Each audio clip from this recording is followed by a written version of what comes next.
हल्द्वानी नगर निगम चुनाव के नतीजे आने के बाद अब सवाल उठ रहे हैं। कांग्रेस प्रत्याशी ललित जोशी ने 3800 मतों से हारने के बाद आभार रैली निकाली, लेकिन साथ ही चुनावी प्रक्रिया पर गंभीर सवाल खड़े कर दिए। हल्द्वानी में कांग्रेस के मेयर पद के प्रत्याशी ललित जोशी ने अपनी हार के बाद शहर में आभार रैली निकाली और जनता का धन्यवाद किया, लेकिन इस रैली के दौरान उन्होंने कई ऐसे सवाल उठाए जो चुनाव प्रक्रिया पर शक पैदा कर रहे हैं। ललित जोशी ने हल्द्वानी में मौन यात्रा निकालते हुए जनता के समर्थन के लिए आभार जताया। उन्होंने कहा कि उन्हें इस बात का कोई गम नहीं है कि गजराज बिष्ट चुनाव जीत गए, लेकिन 6700 मतपत्रों का रिजेक्ट होना एक गंभीर विषय है। ललित जोशी का कहना है कि हल्द्वानी विधानसभा में हजारों वोटों से कांग्रेस जीती थी, लेकिन नगर निगम चुनाव में 3800 वोटों से हार कैसे हुई, और सबसे बड़ा सवाल आखिर 6700 मतपत्र रिजेक्ट कैसे हुए। ललित जोशी ने मीडिया से बातचीत में कहा कि वे कानूनी विकल्पों पर भी विचार कर रहे हैं और जल्द ही इस मामले को लेकर न्याय की देवी कोटगाड़ी माता के दर्शन करने भी जाएंगे। उन्होंने कहा कि चुनाव में हार जीत लगी रहती है, लेकिन इस हार के पीछे की सच्चाई सामने आनी चाहिए। क्या हल्द्वानी नगर निगम चुनाव में कोई गड़बड़ी हुई? क्या 6700 रिजेक्टेड वोटों के पीछे कोई बड़ा कारण छिपा है, या फिर ये महज एक संयोग है? इन सभी सवालों के जवाब आने वाले दिनों में साफ हो सकते हैं। इस मुद्दे पर हर अपडेट के लिए जुड़े रहे हल्द्वानी एक्सप्रेस न्यूज के साथ।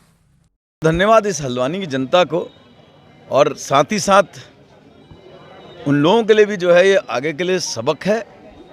जो लोग सोच रहे हों कि वो लोकतंत्र को ऐसे ही हाथों में लेते रहेंगे हैं और जो चाहें वो करते रहेंगे, उनके लिए भी एक सबक है। हल्द्वानी की जनता को उठना पड़ेगा। मैं किसी की भी जीत से बिल्कुल दुखी नहीं हूँ, लेकिन जीत कैसे हुई है ये जरूर बहुत बड़ी शंका का कारण है। मेरे गजराज मेरे मित्र हैं, मैं उनको इस मंच से बधाई देता हूँ, मुझे कोई इल फीलिंग नहीं है। लेकिन दो इश्यू बोल रहा हूँ पत्रकारों के सामने, और इससे पत्रकार महोदय आप सब लोग आप समझें।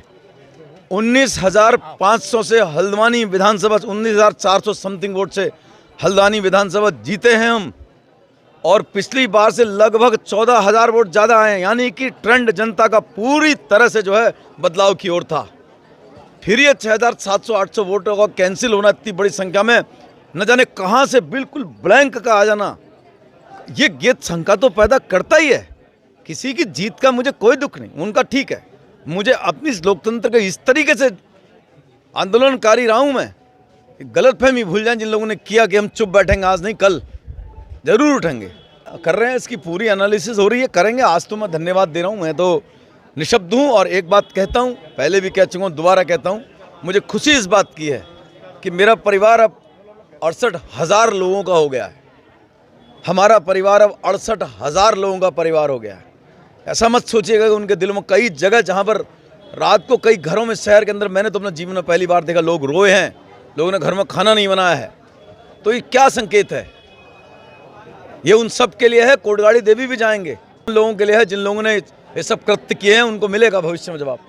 आगे भी इसी तरह की अपडेट्स पाने के लिए हमारे चैनल हल्द्वानी एक्सप्रेस न्यूज को सब्सक्राइब करना ना भूलें। धन्यवाद।